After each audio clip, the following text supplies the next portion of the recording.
How to enable mobile gaming option on TikTok Live. Hey guys, welcome back to our YouTube channel. Without any further delay, let us get started. Launch your TikTok application from your device and get logged into your TikTok account.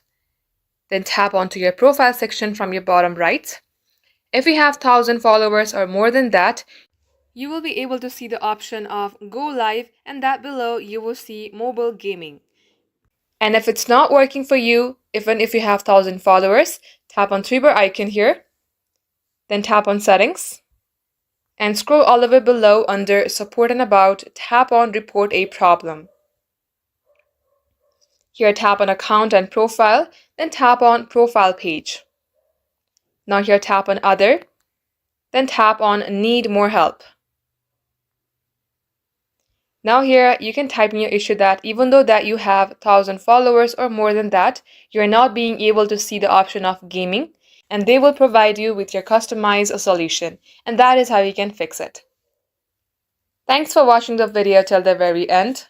If it had helped you in any ways, then do like and subscribe.